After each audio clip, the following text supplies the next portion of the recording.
This is a 1967-1968 Cadillac tilt and telescopic steering column from my friend Dan Klein.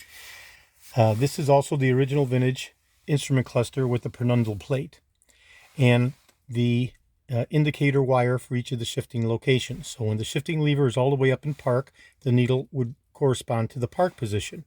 And as the shift needle moves to reverse, neutral, drive, lower, the needle moves in unison with the movement of the shifting lever.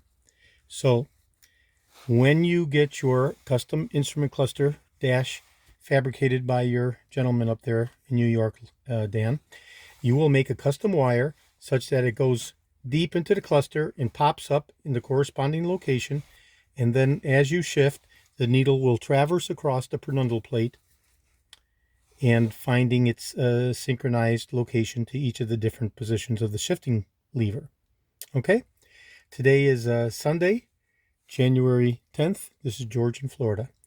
The next video is going to be the functional validation test of the tilting and telescopic column and the electricals.